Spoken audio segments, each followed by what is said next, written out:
You are listening to the Therefore I Geek podcast, episode 86. Hi, everybody, and welcome to Therefore I Geek. I'm Andrew. I'm Tracy. I'm Dildo Schwaggins. Chihuahua? You gotta watch South Park this week. Oh. Or last With a week, name sorry. like that, I'm not certain that I want to. It's clearly a play on Tolkien, though. Well, obviously, but That's just like Tracy gets confronted with that. Obviously, a play on Tolkien. Tracy will find the intellectual aspect of anything. Gotta give her credit for that one. so this week we're going to be talking about the trailers for Star Wars Rogue One and Logan, as well as the Nintendo Switch, the unfortunate passing of comic artist Steve Dillon, and then we're going to wrap up with a conversation on canon and geek culture and what canon means to us and does it really fucking matter. Also, we're gonna welcome back Dude to the program. You know, he's been gone a while. It's nice to see you again, Dude. Well, thank you for welcoming back to the program. I missed you guys. How have you been? We've been just fine. No problems That's here. good to hear. What's been going on? Well, if you listen to our last two No, episodes... hang on. Totally know. I want to see how long he'll keep up going having the conversation with himself. I'm done. All right. Tracy picked that one up really well. It's your ass that needs to take an improv class. No, I was just going to let you have a conversation with yourself and see how long you could go. Dude, I could do the whole podcast. The show could be like, "Hi, I'm Andrew. I'm Tracy," and then I'll just talk to myself for 45 minutes, and he's like, "All right, well, if you like what we do," it's like that's it. That's the whole episode. We might have to do that sometime, just for mostly my Don't amusement. test me. So, dude, what have you been doing? Well, I've been fighting with my computer and trying to come back to the world, but you guys have actually been doing stuff, right? You went to the convention. We did. And what else did you do? Oh, Lord. What didn't I do? I went to That's the problem. another convention the next weekend. You went Yes. to the one in Hampton, right? So you Yeah. were like you were just doing conventions. Yeah, it's probably not the best idea I've ever had. To do conventions? Or that one? Just No, just how the tired convention were after you? convention. And No, you I were actually working at the Hampton one, yeah? No, I was just no, you tooling weren't. Okay. around taking pictures.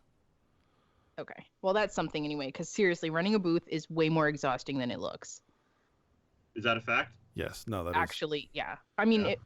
well, Turns Andrew's out talking to intro- people sucks. Yep. Well, that's And because talking to people to you is like talking to a succubus, right? It just drains your energy. Yep. Just like crazy. Whereas, I just get supercharged from it, and by the end of the day, I'm over 9,000. That's gonna be the theme for the day. Dude actually started off even before the podcast with the over 9,000. Yeah, I've been chewing that thing Oh, up. Lord. 'Cause Okay. I swapped the guts out to my desktop. I just basically rebuilt the desktop. Nice. Like new motherboard, new processor, new RAM, new graphics card. So Kept the power supply, kept the chassis. So I was joking about this with you earlier because your computer was notorious for running super hot. Is it actually running any cooler? No, it still kicks off about 30 degrees Celsius. Yeah, it's. I mean, I can see it's cool because I got an Asus motherboard, so they've got a new way of doing BIOS, and it's Yeah. actually really, really convenient. And I can see the fan, they have here's your fans, and they show a little animation of them running, and then it shows how much heat it's kicking off. damn. And it was 30 degrees Celsius. Dear Yeah. Lord. No, dude used to turn the desktop on, and you'd walk into the room and feel a noticeable temperature difference. Wow. Well, that's yeah. 'cause I this don't feel like guy that's and our- healthy. No, that's because this guy and our other roommate at the time really liked a very cold house, or at least a cool house. It was cold to me. So Really I would nice. get cold, and I'm like, oh, to hell with this. And I just flick the desktop on and warm up my little room. It wouldn't be a problem, right? Their house was always freezing. It's slightly better now that Becky's there all the time, but seriously, oh my gosh. Every time I'd go over, as soon as I'd walk in the door, Andrew would be like, "Would you like a blanket?" Yes, yes, I Yes. would. Should have just said, would you like to turn on the desktop? Please turn on the desktop. Well, if I had known, Yeah. All right, so like I said, we're gonna start off with the trailers for Rogue One and for Logan. So, what do you guys think? Well, I want to start with Logan. I'm kind of optimistic about it. If you watch it, it looks like they shot it really well.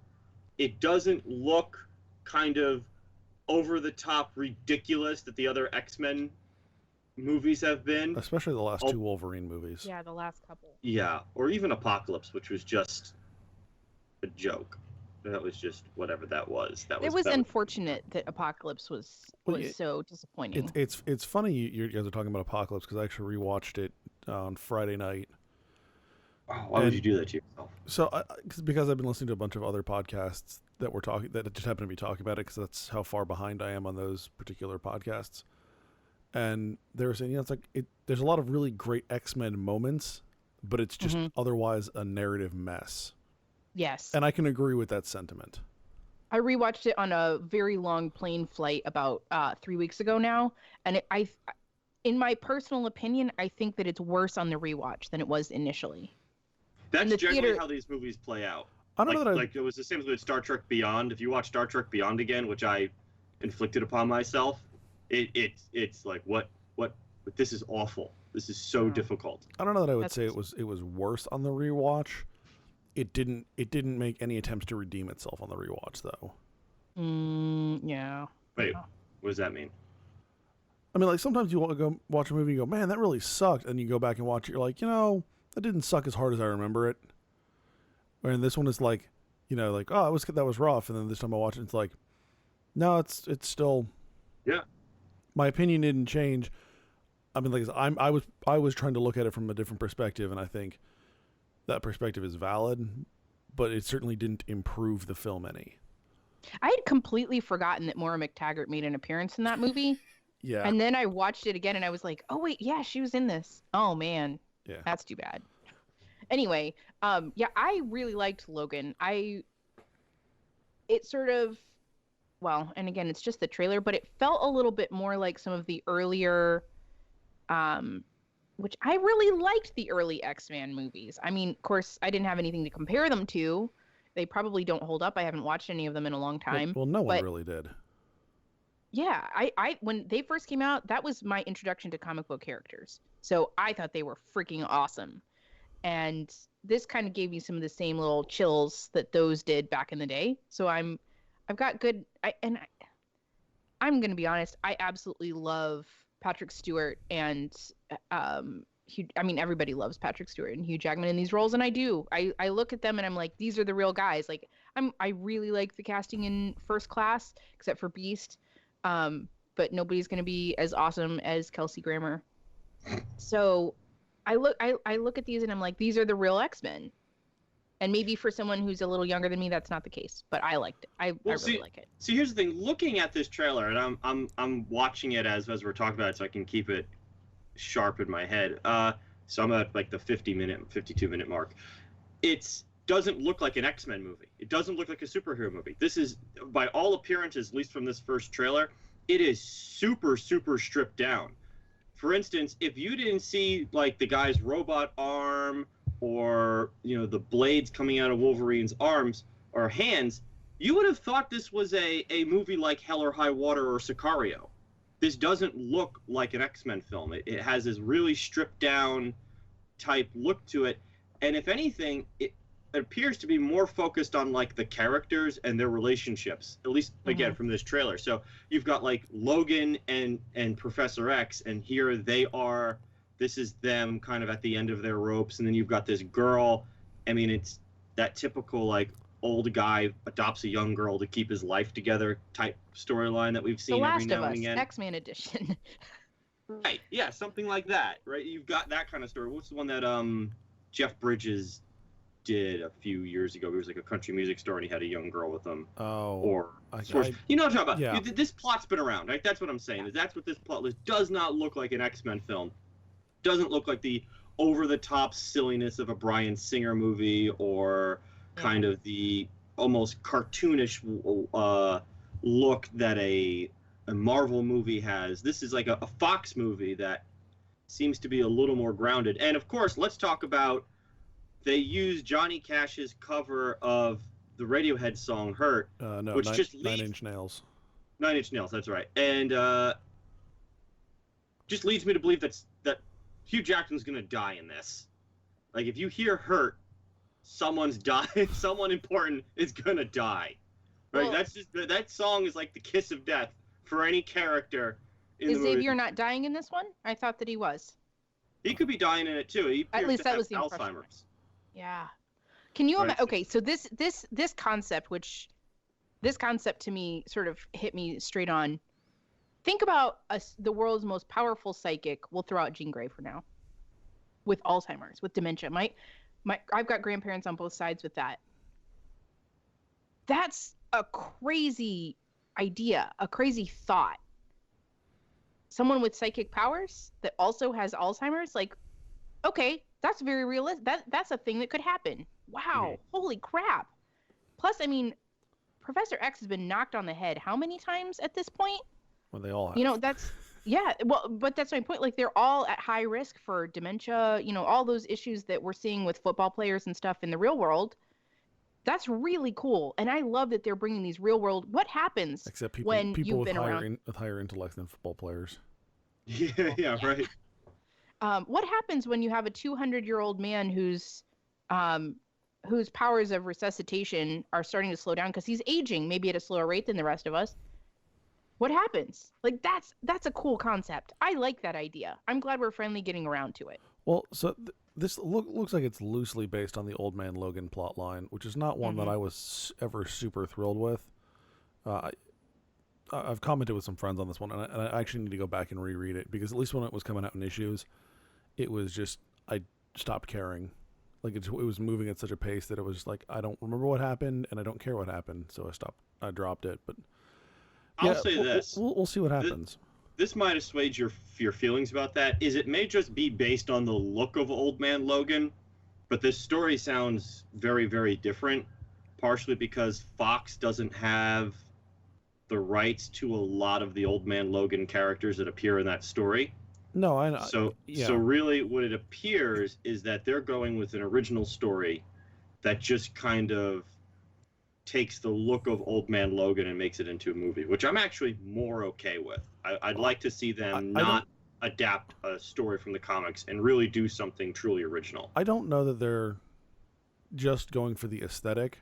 I think that there's going to be a lot of character replacements, and some of what mentioned. I mean, what makes me think, like you said, there's the character who's got the robotic arm.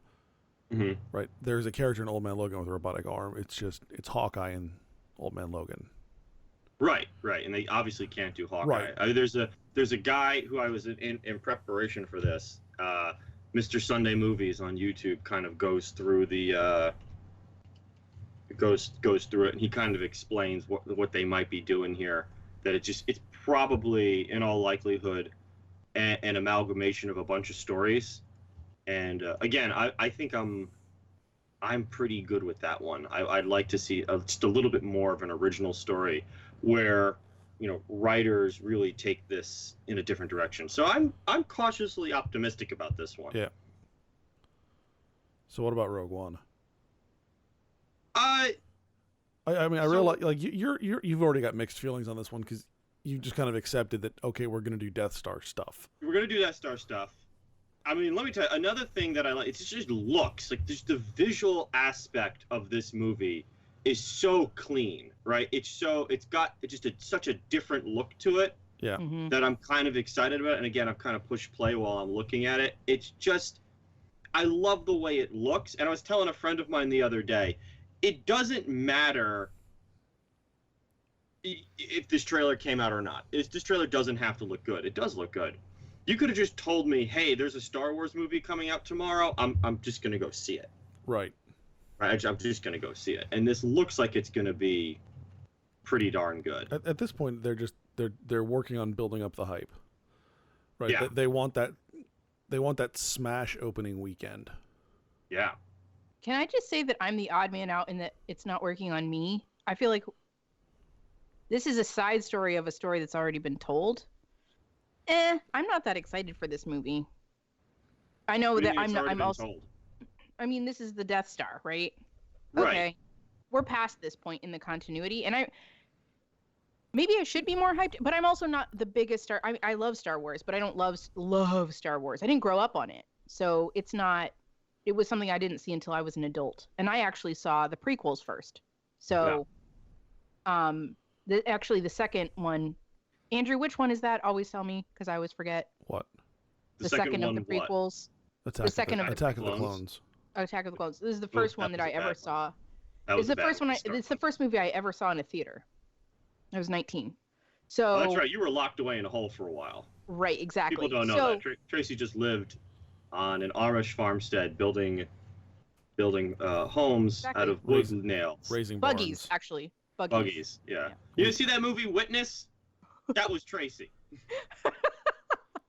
So anyway, so when I say that I'm not a Star Wars fan, I love the movies. I just don't love the movies. And this one, yeah. I'll tell you this much: I'm on record on the blog saying I'm not a fan of the movies in particular. I like the universe. Yeah. You know, the universe is great. The thing that bothers me, again, I agree with Tracy 100%. I'm so tired of the Death Star, but I've just come to accept it. I've moved on. You're in the stage of grief. You're in the last that's the stage of like recovering is acceptance. Death Star. We will do the story of the Death Star. Okay, that's what we'll do. But I'm just looking at. I just want it to be a good movie. You know, it doesn't have to be a Star Wars story. It's just a good movie, and it looks like it'll be a good movie because I trust Garth Edwards, the guy who directed Godzilla. I know they did reshoots, and they did a lot of reshoots, and that's always worrisome. Mm-hmm. And you can always spin reshoots. And the Hollywood Reporter has covered the reshoots. It was the guy that got to re-edit it because Edwards didn't edit this. Was the same guy who did Godzilla, so he's worked with Edwards before, and he knows Edwards' work.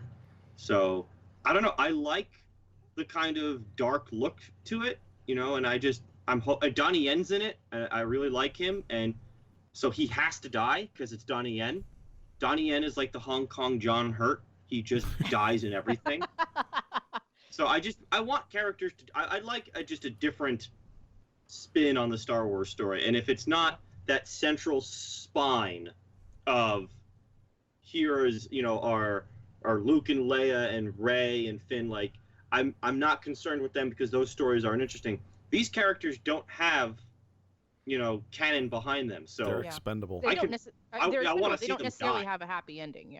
Yeah, that's what I'm looking for. I'm really hoping that's the direction we go in.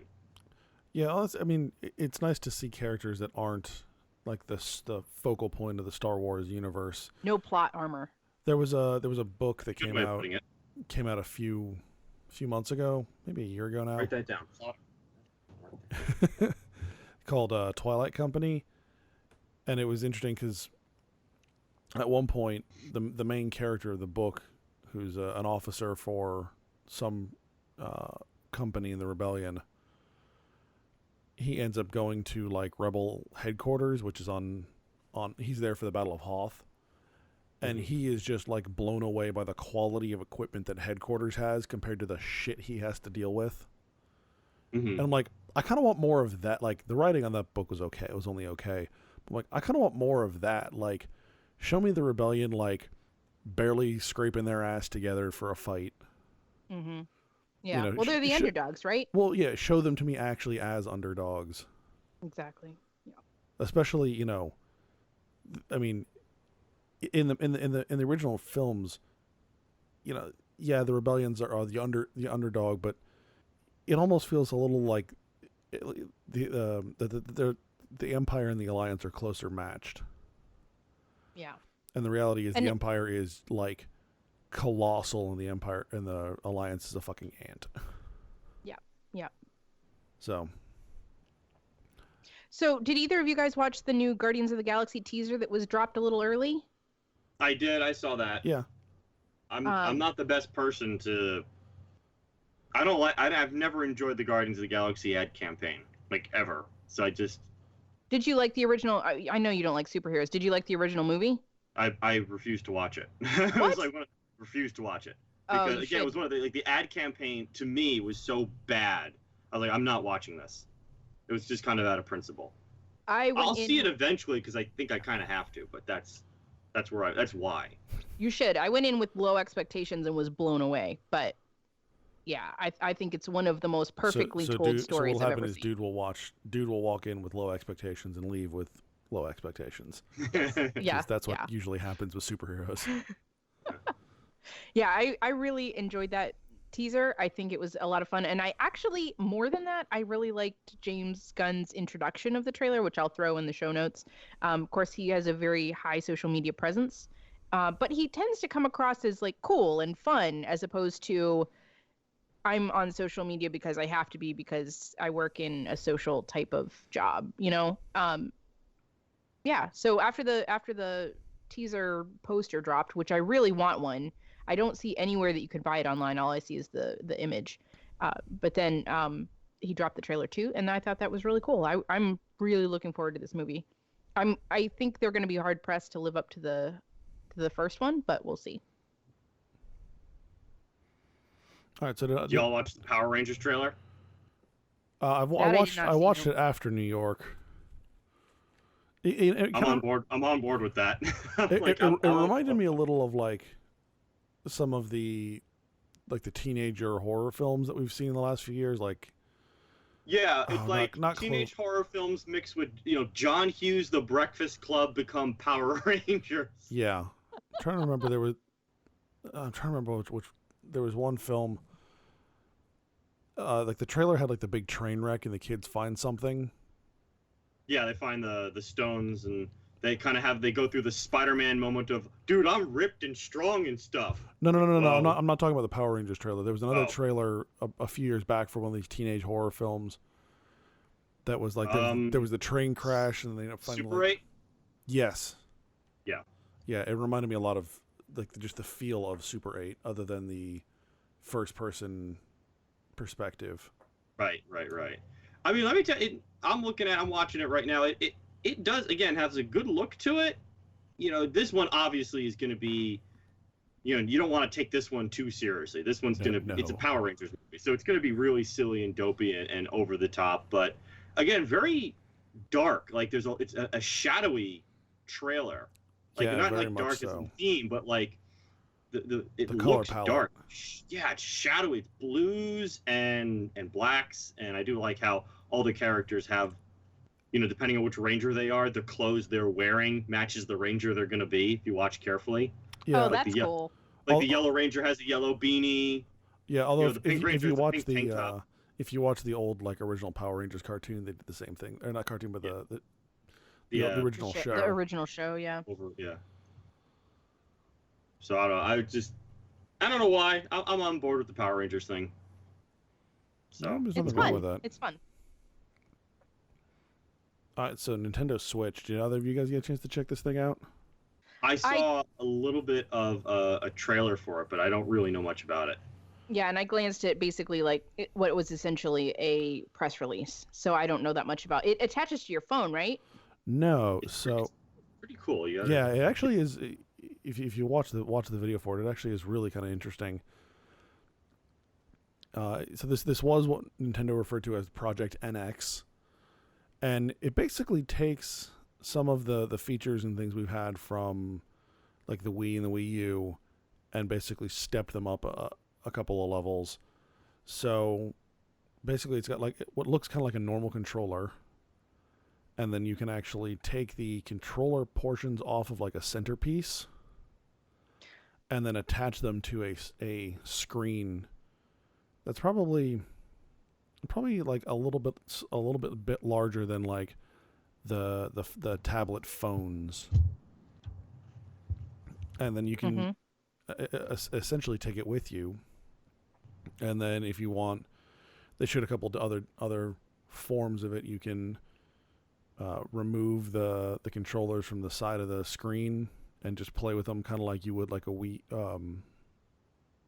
controller and a nunchuck.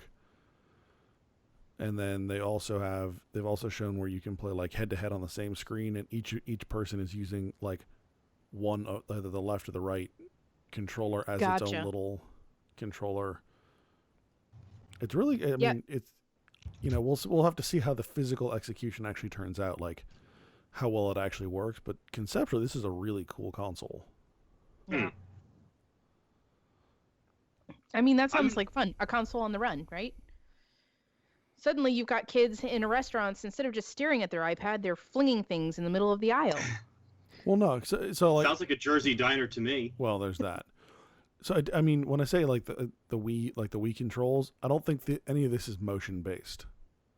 Oh. So Oh, like so it's actually like buttons. yeah, so like as opposed to like the Wii where you're actually like moving the controllers around, this is more just two separate individual controllers as opposed to one unified Gotcha. piece. But they're pretty small, right? They're pretty tiny. Yeah. I mean, Okay. they look, certainly shape wise, they're different, but they look probably about the same size as a Wii U nunchuck. Oh, okay. Cool. That'll be fun. I'm curious to see how it actually turns out Yeah. in practice. It basically looks like a modular version of the Wii U gamepad, is what it feels like to me. Nice. Yeah, I'm fine with that. I mean, I enjoy my Wii U, and like I said, this it looks interesting. I've got a friend of mine is kind of concerned like how this is going to impact Nintendo's the rest of Nintendo's handheld market, like the Game Boy, because it is kind of a fusion between the two, like a regular console and a handheld. And I think we'll just kind of have to see where that goes. Yeah. Yeah, I don't know much about the console market, and I haven't been a Nintendo customer in maybe 20 years, right? Like the last thing I had was a Super Nintendo, and then that was about it. So where this goes or where this takes them is, I mean, really anyone's guess. But I mean, I got to give them a lot of credit because they are going in a direction that's very different from what Sony and Microsoft are doing.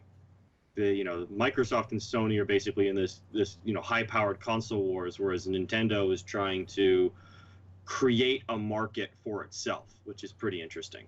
Well, Yeah. see, I think the NX is actually getting back into the high-powered. They're also just adding a bunch of different features to it as well. Oh, okay. I think they're actually. I don't think it's going to end up being anywhere near as high as the PS4 or the Xbox One. But I think it's certainly a much higher powered console than we've seen from Nintendo in a couple of years. I'd be curious to see what kind of games they put out on it. Because, again, just watching the trailer, I mean, I did see that they had an NBA game. But, like, just the impression I get from Nintendo is that they do, I don't want to say childish games or kid games, but they're just, they're E for everyone games. Mm-hmm. And, like, the big market, items are Battlefield, right? Stuff like that. Yep. And I don't know if Nintendo touches those. I think Nintendo's going more back more towards its roots. So they've not, at least from what I've heard, like an Earthbound 2, a Kingdom Hearts game, like those kinds of like RPG kind of games that hardcore gamers are certainly interested in. Yeah. Cool. That's awesome. Yeah. So and then like we mentioned earlier, the last thing I want to talk about before getting into our canon discussion is the rather untimely passing of comic artist Steve Dillon. Dillon is best known as the co-creator and artist for Preacher. He also did runs on Punisher and Hellblazer, among a significant amount of other books. And So unfortunately, he's best known to me for Preacher, and he does the pencil. He's listed as the artist for Preacher, and yeah, it very, very untimely and sad death. yeah, it was 54. And do you know what actually happened? No, and that's kind of interesting. That people have been very quiet about like what happened. Like details have not been released. Mm-hmm. That I always think like one of two things, either suicide or drug overdose, and usually the drug overdose comes out quicker. So yeah, I mean, depending upon the person. I mean, when Darwin Cook passed away, we didn't know Darwin Cook was even sick until he was in hospice care, and he was dead within a week. Yeah, that's true. That's true. And I respect any family that tries to keep those details to themselves. It's hard to live in the public eye, but I really hope I really hope that whatever it was quick, it was painless. Yeah, and I feel for his family. I mean, the man's just a very talented artist. I mean, Preacher. Yep. Yeah, one of the things I enjoy most about Preacher is, especially because it's Garth Ennis, that Preacher's a very graphic book. Yeah. But at no point did I ever really feel it was gratuitous. Like, the violence and whatnot in the book fit the story without going overboard. It accurately portrayed what Ennis was getting at, but it didn't seem like they were just being violent for violence sake. Yeah, you always got to cut someone's nuts off in a Garth Ennis story, and they definitely did that. Yep. Trying to see if I can find that. Someone's nuts has always got to get chopped off. Where's the... That actually made it into the show too. If you guys have either of you seen the show yet? No. No, I'm way behind on that. It No, totally I made it haven't into even it. bothered. Yeah, when Jesse tells the guy to go fuck himself. Oh no, this is when Jesse shoots the guy's dick actually off. Oh. Yeah, And that's gonna happen. he's like carrying it around in his hands. It's hilarious. I mean, also cringeworthy. Like in the cringing in personal almost pain, like phantom pain, that kind of cringing, but also hilarious. No, I was thinking Because the guy's in shock, he's like wandering around. I was thinking of, I think it's the end of the first trade when Jesse has the Yeah. voice of God and he tells the guy to go fuck himself, and then realizes that he may need to be careful with the words he chooses when using the voice of God. Does he ever Well, take actually, it I'm back? talking about the scene there. So in the first trade, the first we actually I did a review on this one. The first trade Yep. is like two separate books, right? Where it's Yep. like you deal with the main story, and then there's this side story where they go to New York. That is actually pretty terrible. It's a really dumb. It has nothing to do with the story. Like if you want to talk about gratuitous, that story was gratuitous. But there's a part at the very page 160 at the very bottom where there's these investigators. They're looking for a serial killer, and the guy gets like a doggy bag, and he goes up to the woman and he asks, "Is this your husband's scrotum?" Showing her the inside of the bag. Nice. So someone's got to get their nuts chopped off in a Garth Ennis story, but it's way more graphic in Punisher than it is in Preacher. Yeah. Seems like every other podcast that we do these days, we're mentioning the passing of someone involved. That's too bad. 2016, man.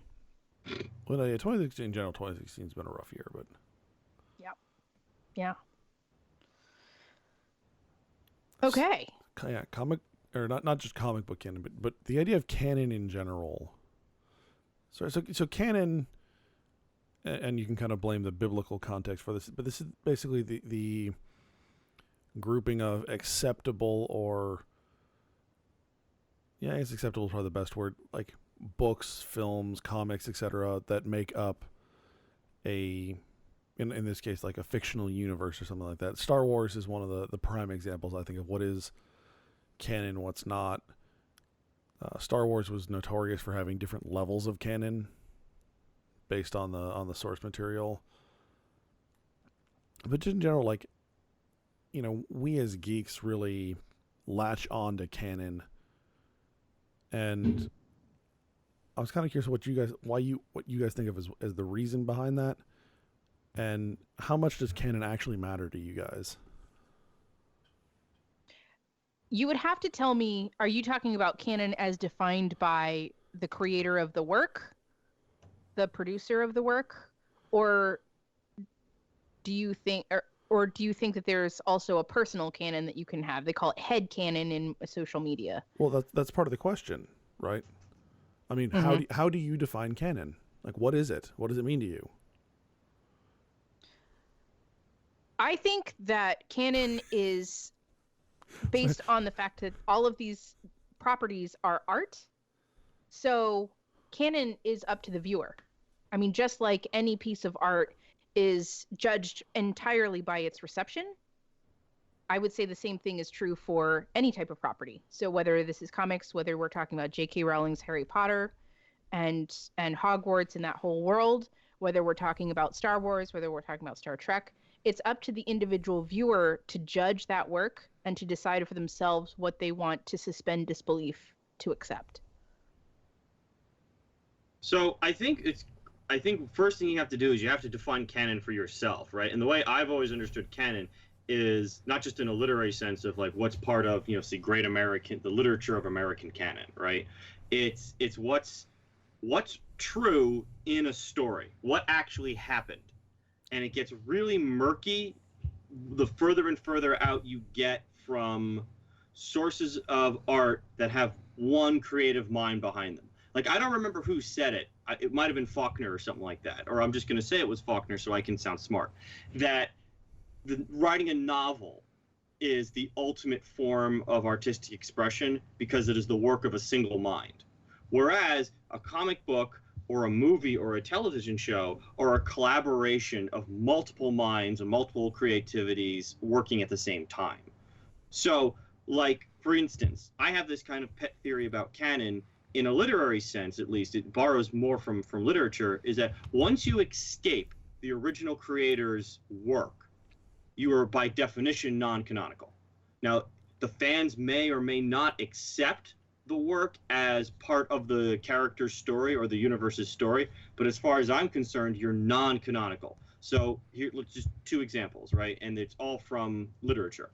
Conan and James Bond, right? They had an original author who wrote a series of stories about this one character in their universe that they defined fairly clearly. Fleming had like 13 Bond novels, and there was a collection of Conan shorts and novellas and actually like 1 novel, right? But as we know, Bond has novels written not written by Fleming. Mm-hmm. There's the Roy Thomas Conan comic book series. There's the Dark Horse comic book series. There's the series of Conan novels that were written by different authors. Robert Jordan wrote a series of Conan novels. So there's these different canons. So they're interesting Conan stories, but as far as I am concerned as a fan, Conan is what was written by Robert E. Howard, and everything else is just a retelling. Now, things get murky when you split off into things like comic books and movies. So, like, if you look at Batman and Superman, here's a great example of canon just being blasted all over the wall. Well, I mean, I was talking to a friend of mine about Batman. Canon blasted. I like it. Yeah. Yeah. So, we talk about Batman's been around since what, 39, 38, 37, something like that? 39, I believe. 39. So he's been around 70, 80 years. And I was talking to a friend of mine who's a big Batman fan. Every Batman story and every interpretation of that character and his ancillary characters has basically been told. They all can't be true at the same time. So we as fans have taken upon ourselves which ones are the most popular. And there's a reason for that because, you know, talking biblically, that's kind of how the canon of the Bible got picked up, right? Exactly, it was right. What was being preached in different cities or in the Christian world kind of came together, right? And some right. just and then they had a huge council. Right. Everybody got in one place and was like, okay, this is what we're going with. Right. So there are stories, ancient stories that were just in the Christian canon that just weren't used anymore. And in some other religions picked them up and adapted them. And others were codified in the Bible. We do the same thing with superheroes. A really good example of this is Superman. And if you watch Max Landis's video where he pitches a Superman story, and it's just beginning to, you know, it's about a 45-minute pitch, but I like watching the guy talk. He's eccentric, but that's he basically, yeah, right. He gives you his story, which is just a retelling of other Superman canonical stories. So he knows what fans, you know, Doomsday is Superman canon. Zod is Superman canon. These are all things that are, yet they were never written by the original creators. Yeah. But they are accepted as the mythos of Superman. And there's other stuff that's just thrown away. There's other stuff that is Superman we don't even bother with, like Red Sun, or the one where Superman lands in Mexico. And it's the same thing with Batman. There's Batman stories that are told that we just don't even bother with. There was, it was in the 60s or 70s, there were 2 guys writing Batman at the same time. There was a kid's Batman, and then there was a more adult Batman. And it was which one's the real one? Right? It's eventually just what's more popular gets absorbed into the canon. What gets even more difficult is when you go into things like Star Trek and Star Wars, where this was never truly the work of a single mind. You had Roddenberry and Lucas who started, but if you go look at the Star Wars films, there were other dudes writing Return of the Jedi and Empire Strikes Back. He just was story credited. And Roddenberry had a team of television writers. I mean, you know, some of the best Star Trek episodes, OTS episodes, were written by sci-fi authors.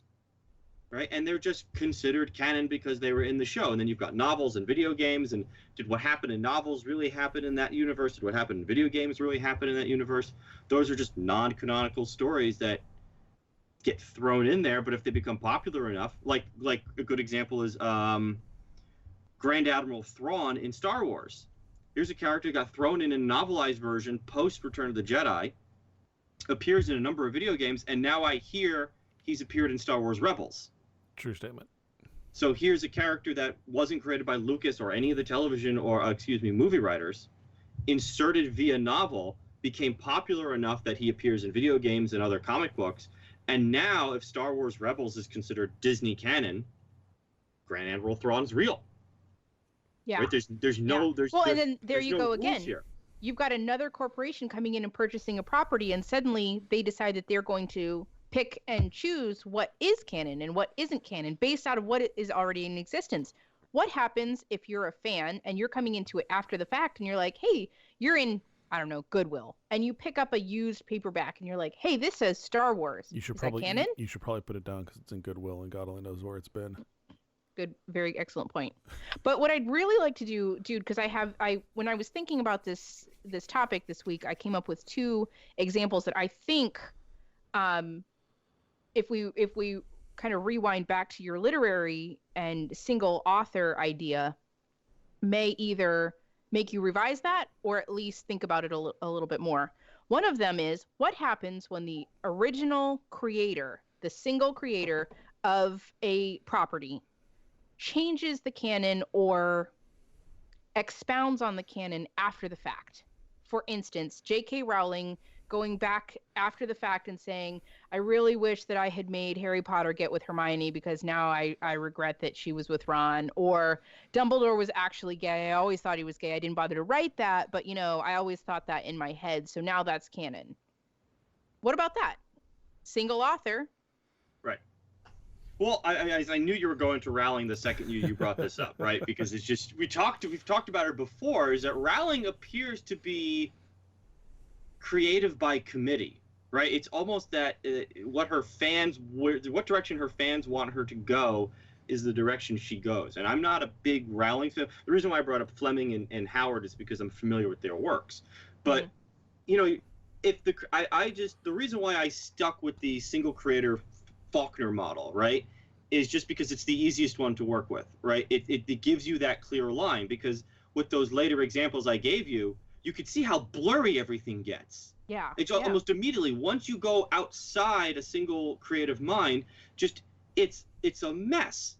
So with Rowling, she does kind of throw a wrench into this, but at least if I were to be consistent in the model, is whatever Rowling says goes. So Rowling we have this phrase now, retcon, and it's just now it's so ensconced in the popular vernacular because it's being used so often. Just think of the X-Men movies and that Logan trailer, Easter eggs and things I sent you from Mr. Sunday Movies. Yep. He talks about how the timeline just makes no sense at all. Like the X-Men timeline just literally makes no sense. So on the one hand, we have to admit that these creators can't put all the thought into it that fans, many thousands of fans do at the same time. It's just the man hours that go into that are just, the disparity is huge, right? George R.R. Martin can sit there and spend how many hundred of man hours writing something and thinking about it, but then 10,000 fans can each put in. And they're going to poke so many holes in it and say, oh, well, I saw this and I saw that. You said his eyes were gray in this book, and the next book you said they were blue. What is it? What really is it? And I think he talked about it in an interview. He goes, now, all right, well, they're blue-gray now. Right? So the blue, he corrected that, Yeah. So that's kind of where I'm at, is that so where is a fan left with, right? So as a fan, I see them all as different canons. The Howard canon for Conan is the canon, right? That's it. That is all. If you want Conan, the books of Robert and the short stories of Robert E. Howard, you need not go any further. If you want different and Andrew and I were when we were at PhoenixCon, I asked this question of some of the guys who wrote characters of Burroughs, from Burroughs, right? Wrote stories of characters from Edgar Rice Burroughs. So how do you Mm-hmm. do that? The guy's dead, and so how do you tell these stories of these characters that aren't yours, right? And so you don't know what that author would think about. And one of the guys, I forgot the dude that was there, because a bunch of them had written Burroughs stories. Yep. The older gentleman, I forgot the guy's name, who was there, said the key is you got to stay true to the spirit of the original intent.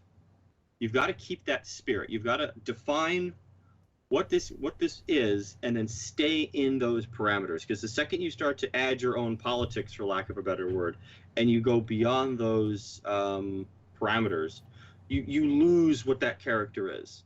So, like, a good example is a James Bond.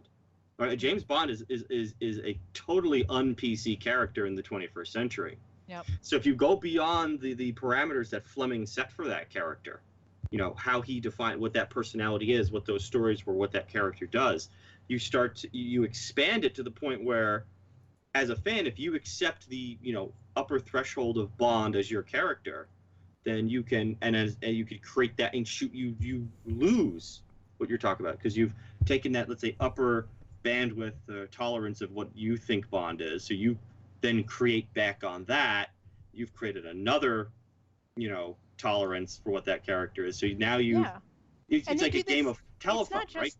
It's not even just that. I mean, I've read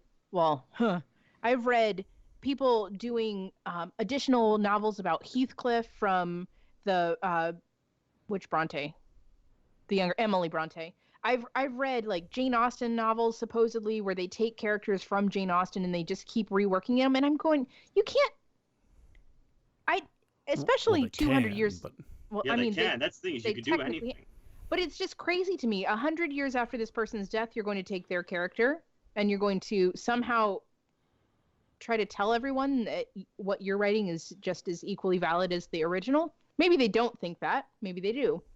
But here's another example by someone who's a little bit more renowned.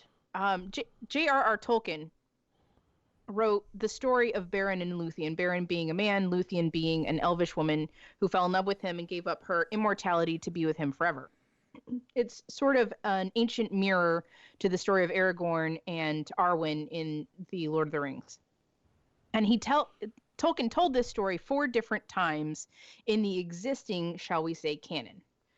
He told it in... Aragorn actually tells the story to the hobbits on their way to the Last Lonely House. Somebody tell me what the Elvish is for that. House of Elrond. Thank you. So as they're headed there, Aragorn sits and he tells the hobbits this story. It's also reprised in a slightly different form in the appendices to the Lord of the Rings. Then it's also written in the Untold Tales. And the most recent writing that had been published during Tolkien's life, or actually the Untold Tales, I think, were published immediately after his death. It was written in the Silmarillion. So this story exists in 4 slightly different forms in the existing published works. They're republishing it all by itself, based on his notes, based on his stories, and under the auspices and care of his son Christopher.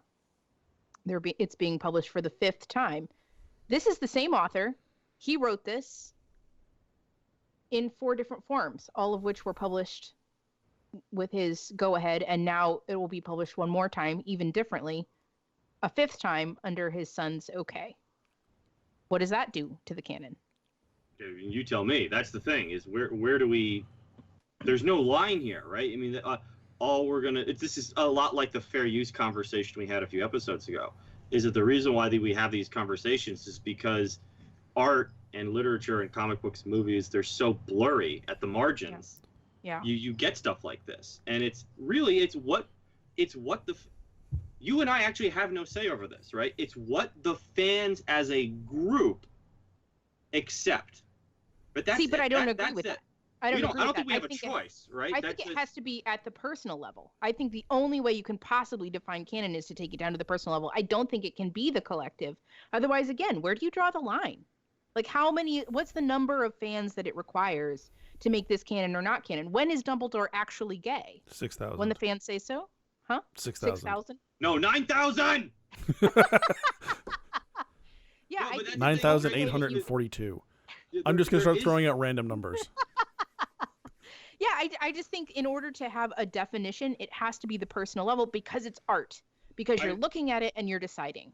Right. So I understand where you're going with this, but here's I think what you got to go one step further, right? So Okay. I can grant you that it's at the personal level. This actually just doesn't embarrass my position, because if it is at the personal level, and you've got 10,000 fans all accepting Canon, and they independently agree on the personal level that I had a good example is that Doomsday is now canon in Superman. Okay. It now becomes canon, right? I think it necessitates a community. But what happens to that 10,001st person that goes, Doomsday's stupid. He never existed before now, and I don't want him to. For me, it's not canon. What about that guy? Well, you're basically talking about me, right? And from my perspective, I wasn't going to name you, but yes, that's exactly what I was thinking. And I'll tell you exactly what happens to that person is the other 10,000 tell, shut the fuck up, you don't know what you're talking about, and ignore them. That's exactly what happens. Okay, that's what that is. The man speaks from personal experience. Right. So with the Star Wars is a good example. Is J.J. Abrams came in and said, new canon. Right? And I have a J.J. Abrams universe, and I'm just going to do whatever. The next director could come in and go, Abrams' stuff was stupid, because it is. That's not canon anymore. They can retcon it or just plain ignore it and move on with the Star Wars Prime universe and say, you know what? Romulus never blew up. That was a different universe. They can techno-babble their way out of it because it's Star Trek, and we could move on. You just switched, you just switched from Star Wars to Star Trek in the middle there. You did. I mean, it's the same guy. It's the same director. Well, that's what the problem lies. Is... Right. So no, it's because I'm talking about Star Trek, right? So yes, but once again, J.J. Abrams, root cause number one. Always, right? Just see the new South Park episode. But you're seeing exactly what has happened now to Marvel. You know, like yes. Oh, I mean, well now Iceman's gay. Well, so comic books I think are an even more surprise. I like dick. Comic books I think are an even more egregious form of canon. So, frequently that doesn't even get to referred to as canon. It's continuity in comics, right? Yep. And that's an interesting distinction. I wonder if it's a distinction without a difference or not. I don't think hugely that it is. I wonder. Except that I think, like you've discussed, like canon I think is driven by the fans. Continuity I feel like is more driven by the writers and whatnot. Mm-hmm. But realistically, I don't think there's a huge distinction there. And I think we talked about when canon changes, like geeks do, they get on the internet and they scream for a while. I mean, I remember when every time. I remember when Disney said all the expanded universe stuff is no longer canon for Star Wars. A lot of friends of mine kind of lost their shit. Even Kyle did, which is it's hard to get. Remember that. It's hard to get Kyle worked up over anything. And I can do it. I mean, we all can. It just takes a little while. Kyle can also get you worked up over things. Oh, I was gonna say, dude is the one that's willing to put in the effort. This is true. But I can remember going up to Kyle and be like, "Look, it's not like Disney's requiring you, to go turn in your books for burning, and line up for re-education. at least not yet. Yikes! I mean, it's Disney; they're getting there. I'm certain they're working on the technology as we speak. Probably. Yeah. You're going to swipe your badge to get into Disney, or your armband to get into Disney World, and suddenly your brain will reset entirely. Yeah. But like comics do this on like a regular basis, and fans... Time. I mean, especially with as often as they do. I mean, you talk about a retcon. Retcon literally is short for retroactive continuity. It is a comic book based concept. Reset. Like that's where the idea of a retcon comes from, is comics. They do this all the fucking time. And it never ceases to amaze me how much comic fans lose their minds over what they know is coming. Yes. Well, with the Captain America thing most recently, where he said, "Hail Hydra." No, that's not even the worst. I mean, like, I think the worst lately was actually the DC Rebirth reboot. Oh, yeah. That was also a big one. When they decided that, hey, the last 5 years of DC continuity are now not going to be canon. and they're going to be, and we're going back to the old continuity, and like, it's just thinking about it makes me laugh because of how ridiculous it gets and how ridiculous the fans get. And I think, my biggest point is I don't really think continuity and canon really truly matters. I mean, like you guys have been arguing, make the decision for yourself, right? I mean, yeah, I think I can agree with both of you to some extent, especially Dude, when you're talking about, this is the author's work and this is everything else is just kind of other people doing their takes and expanding upon it. But, you hit a point where you're just going, who cares if they change it? What does it, Well, I agree. What does it matter? No, I absolutely agree because, I think the truth lies in between all three of us, right? Is I pick the author, the original creative mind, just as a hard line, right? And once you cross that line, it's fuzzy, right? That's basically it. But as Tracy points out, and it's probably the most important part is it's personal to the fan. All I would add to that is that where canon comes from first is the fans themselves. Certainly. Right, that's where it comes from. Now, you're asking a little bit of a different question: is does it matter, right? And that goes back to kind of square one with Tracy. Is no, because it's personal. So for me, right, Bond is only what was written by Fleming, and written by and Conan is only written by Howard, and everything else is just kind of fun interpretations of that character that I can accept or reject without any real threat or embarrassment to the source product that I enjoyed. So you could make Conan half elf. You could write a Conan story where Conan's a black half elf woman, demisexual, autistic person, and there's your Conan story, right? And it's like, okay, there's the Dark Horse stamp of seal approval. There's Conan, whatever, however they want to do it. That's not Conan to me. I don't have to accept it. And if enough fans don't accept it, it's forgotten. Yeah, right? It's forgotten. So you're right. It doesn't matter at all. So in the end, especially with comic books, people just take sections of these characters' histories and accept them as canon. So like for some people, the Spider-Man is the Spider-Man that was written by Todd McFarlane. That's their Spider-Man. It's Todd McFarlane's Spider-Man. Or for other people, their X-Men is Chris Claremont's X-Men. Absent that fact that Stan Lee created the damn thing. So other people, it could be just Stan Lee is my X-Men plus maybe a couple parts from here and there, and that's the X-Men that I like. And I would love to meet someone who thinks that about X-Men, because I've read Stan Lee X-Men. Right. No, that's what I always and found really I want to funny. know what medication they're on, because I want some of it. I've always found that funny because like we revere Stan Lee as this great creative mind. I've never read a single word of his, and I remember asking you this, like, is his shit even good? It's pretty rough at times. Yeah, so the man loves himself some alliteration, though. Yes. I mean, Yeah. and not even just in names. Also transistors. Yeah, I mean, I've talked about that in some other stuff, and just like transistors, like the little electronic stuff. So like in old Iron Man issues and Avengers, because Iron Man's in it, everything is transistor powered. Oh. Which I mean, that's a problem on a couple fronts. One is transistors don't power things. Right, they're basically little switches, right, or amplifiers.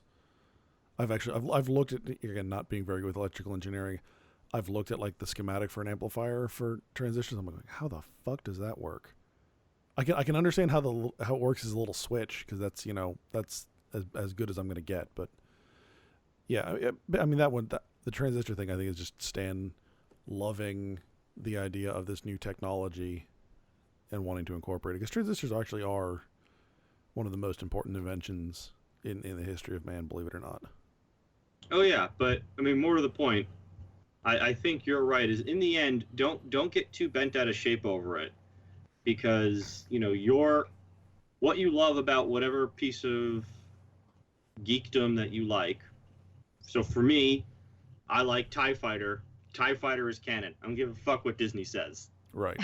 The game TIE Fighter is fucking awesome, and that's canon to me. That shit happened. All right, I single-handedly sunk an entire rebel fleet with a missile boat. Speaking of Grand Admiral Thrawn. Yeah, right. I actually think that's where he originated, but I thought the it came one from thing the that I have book. to point out is that this is a mature conversation for us to have. The points of view that we're taking are mature because, and I say this because we're not this used to screaming mean at each other. Yeah, no, I don't. Like Tracy just saying, "Good for you. You could talk like an adult." I'm not We're not referring screaming to mature and throwing in that way. feces. No, that's monkey behavior, not. Challenge accepted. I don't mean mature in that way. I mean mature as in I think it takes a lot of experience with these different properties and seeing what happens to really grasp what we're saying. Because I remember being 16, 17 years old. I don't even remember what I was reading. I was reading something. And the more recent works completely changed the earlier stuff. I mean, Redwall does this a little bit. People would take the characters from Chronicles of Narnia and they would write stuff. I would get bent out of shape over fan fiction, like Lord of the Rings fan fiction, because it wouldn't match my expectations, and then I'd get all upset that anyone could even think such a thing. And that's something that an immature mind will dwell on. Whereas a mature person or someone who has sort of realized that these things do come and go, like what Dude was saying, these things come and go. If a majority of fans don't like it, it disappears and everyone forgets about it. But that's something that it takes a little bit of experience to actually grasp. I think that a younger fan isn't going to understand that fundamentally. Maybe. It was very beautiful. I wanted to believe it, but as Tracy's saying this, my head is going back to the dude we saw at New York Comic Con, going, "What they did to Green Lantern was a travesty." Like right. That wasn't a younger fan. That was a man. That was a grown man losing his bananas. Yeah, I mean, I think the other definition of mature, the not throwing poop at one another definition of mature, I think is actually the one you really were kind of going for there, because there are plenty of people who have read every issue of every comic published since 20 years before they were born, and know all kinds of stuff and just can't accept any change, and any deviation from what they deem as their own canon. I'm very sad to hear that those people exist. Perhaps I just have not been exposed properly to those people. You obviously have not just been paying attention while we were walking around New York Comic Con. They were all over the place. I just try to ignore those ones. Although I did see someone kind of standing off to the corner Tracy's today. Determining her own canon of reality now. Is that what's happening? Entirely possible. I'm not saying this is a bad idea. I'm not saying this is a bad idea. I'm just we'll have to look into that one. Tracy's reality canon. Slightly different from the rest of yours. I just realized that as I've made my window for the camera bigger, my room from this angle looks like a storage container. Like it really does. Yeah, I look like I'm talking to you from a storage container. So we did it from another angle. It looked like a library, but it really looks like I live in a lily white storage room. Nice. God, I need to fix stuff. I need to clean up today. All right, so since it's been a while, we'll go ahead and kick off with Dude as to what you've been into. Oh, I saw a bunch of movies. I saw Sully earlier in the week and Snowden. Both of them are pretty good. I saw Hell or High Water recently. I saw that horror film Don't Breathe. I don't know if I told you about that. No. That was terrible. That movie was awful. It was like, oh, this new horror film. It's not. It's really bad.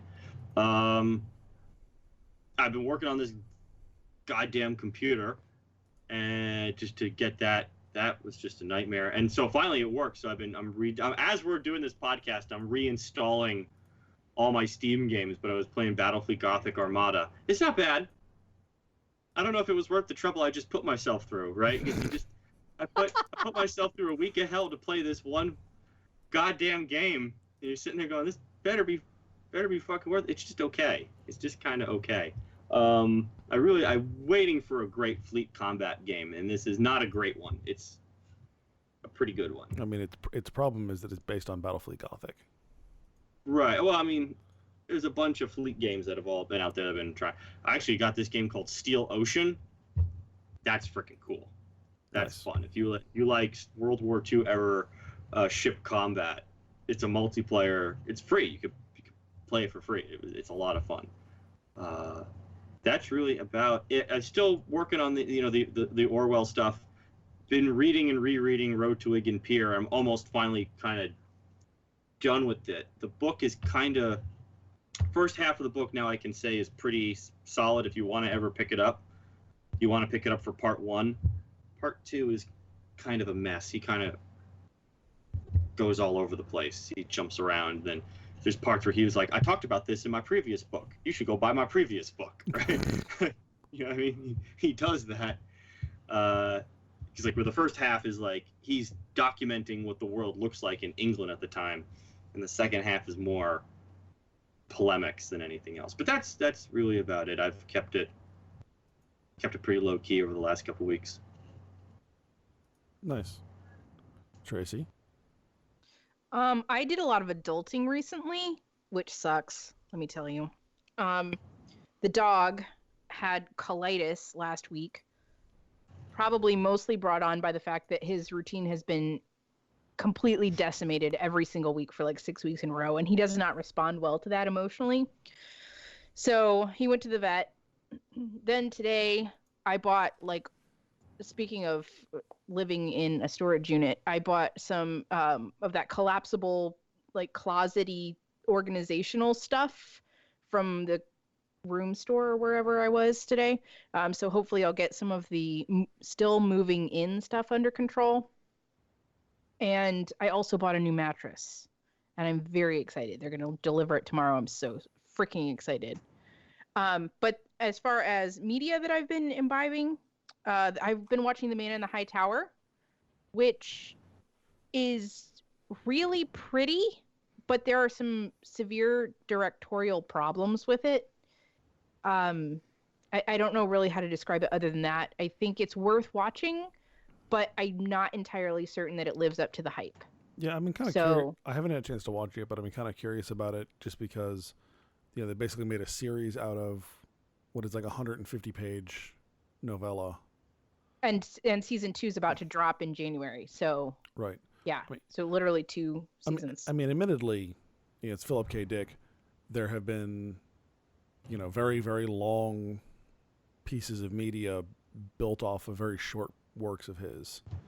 Yeah, I mean, and I can see why they would have been able to do this. He essentially opens up not just a small world or a few characters, but actually sort of a concept that you can build on pretty easily. It's almost modular. But anyway, that's kind of one of the things Dick is known for. Like, we can remember. Total Recall is based on a 30-ish page short story called "We Can Remember It for You Wholesale." And that's been made, what, like 3 times now? Twice. Oh, it's only 2 times? Okay. Yeah, I would recommend it, especially right now because there's only 6 episodes. It's on Amazon Prime. It's free to watch if you have Prime. So for that reason, I would say watch it. It's got great casting. I'll say that. It's got really, really good casting. I just finished The Enchantress of Florence, which is the 9th book by Salman Rushdie.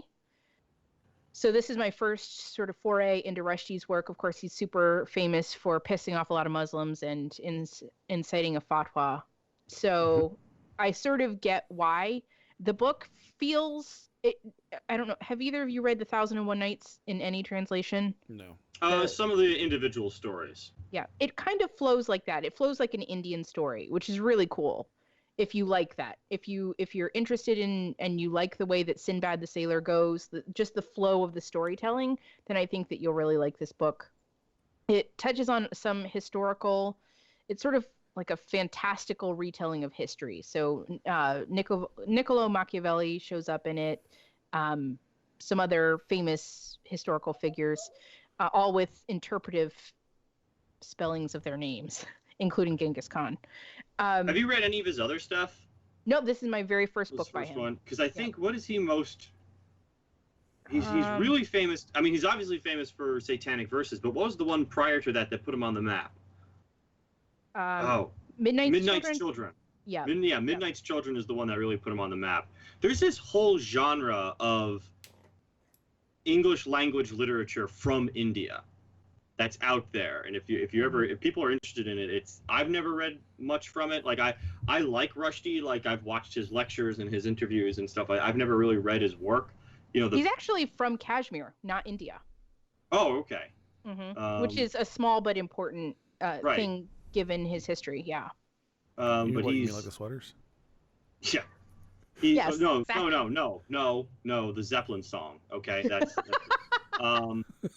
so he just lives in a Led Zeppelin album. Exactly. Lives in his Led Zeppelin album. Yeah, so he's a really interesting guy. But Midnight's Children was the one that kind of put him on the map, and then Joseph Anton is his like autobiography memoir about what happened after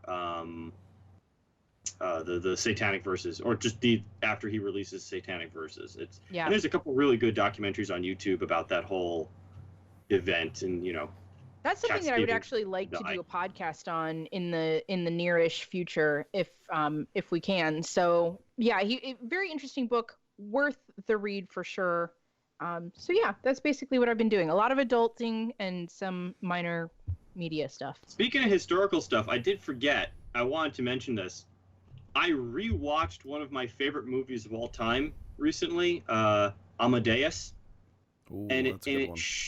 It shouldn't be, when you think about it, it shouldn't be my most favorite movie of all time. And you'll watch it and you're like, this shouldn't even be considered a great movie. But it is really great. Like, that's the thing, is you watch it. And now Netflix has like the 3-hour version, which I'm not a fan of. I actually liked the original like 2.5-hour version that they released for the Oscars, but nowadays the new canon is the 3-hour version of Amadeus, so you got to just kind of deal with it. It's still great. It's still really these beautiful individual scenes. It's written really well. It's filmed really well. F. Murray Abraham's performance is just the performances spectacular. From top to bottom are, because Milos Forman casts very carefully. Right. Especially he talked about his ancillary characters. He casts really. It's really great. It's a really, really great film, and I've been recommending it to people. So you got to rewatch this. It's just so much fun. It's not really geeky, but it's just a great film. No, yeah, I watched it. It's probably been a couple of years now since I watched it, but I was really blown away by it the first time I saw it. Yeah, something about it. Probably because it's not a biopic, right? It's really not. Right. Because like it's so historically inaccurate, it's laughable. It's truly just a work of historical fiction. Mm-hmm. And if you accept it as a work of historical fiction, it's fantastic. Better. Yeah. Yep. All right, so this week I've still been working on the Tetris book that I got at New York, which is actually becoming more and more interesting. Just how some of these people who were involved in bringing Tetris to the West got involved in just computers in general. You know, one of the guys that was a real kind of, he loved computers, but ended up involved in Japanese electronics in kind of an ass backwards way, and really just a fascinating topic. I also, like I mentioned earlier, I rewatched X-Men Apocalypse, and yeah, like I said, I mean, my opinion of it hasn't changed, other than, like I mentioned, looking at it from a different perspective, I can see, yeah, there are some really, really great X-Men moments, but they're all strung together by narrative nonsense that doesn't connect to one to the other. So exactly, it doesn't help the movie at all. And then that might be most of it. Oh, well, then I started the D&D group for Kurt and Tracy. Oh, that's right. We totally did that. And you guys totally didn't die. We, by the skin of our teeth. By the I just got fucked up when I tried D&D. I died so fucking hard. by the skin of Deus Ex Machina is what it was. That's exactly right. I'm sitting there like, okay, so I want you guys to know that I am not a risk taker. I'm not a risk taker in real life. I'm not a risk taker in an RPG. And I would way rather negotiate with somebody than fight them. So Kurt kept charging into every freaking fight. And I'm like, can we just intimidate this bear? Like, do we have to kill it? He's like, no, we got to kill it. We got to kill it. Well, so then, admittedly, we gave, I let you guys roll initiative, and whoever got the first action, got to decide the course forward. and you definitely won it on one of the rounds, and I did. and botched your roll. That's true. That's exactly what happened. So that sucked. And then Kurt But- tanked his roll and managed. You didn't do it. Yes. He was down to Did managed one anyone hit do what point. Baruch did when we played and roll 3 ones in a row? No, Oh, he God. wasn't that bad, but like Kurt rolled a 1, ended up face down in the dirt, and then That's two right. demons kind of It's came, all lies. and then 2 demons kind of came over and stomped on him. I got my ass like stabbed through the chest, and I didn't even like. I walked up to some sort of like I wasn't playing with you guys obviously, but it was Right. I walked up to something and it was like some suit of armor that came to life, and I died Quickly. and fell down a flight of steps. And Baruch was gonna try and Lord. save me, but he rolls 3 ones in a row. Like he goes up steps, rolls a 1, falls down. Can't rolls to get up, falls down again, then rolls to like tackle the suit of armor and misses and hits another team member or something. It was like, God damn it. That's awesome. And then Jessica's sitting there going, I'm gonna use some bard ability, and she goes, you can't, it's a suit of armor. It doesn't have feelings. Right. Because you're a fucking bard and you're fucking useless. Yep. Yikes. And then she sent us some meme of like a flute player from like a college basketball game that's like girls crying. I think it was And, when Duke got their ass kicked last year in the NCAA Yeah, and the tournament. caption is like, your reaction is your party is dying and you can't do anything because you're a bard. Yep. So, all right, folks, if you like what we do, make sure you head on over to therefore.geek.com, check out our blog posts on our podcasts. You can find us on Facebook, on Instagram, and on Twitter. And you can find this podcast and other podcasts like it on iTunes, Stitcher, SoundCloud, and YouTube. So once again, I'm Andrew. I'm Tracy. Hulk smash microphone. That didn't work. All right.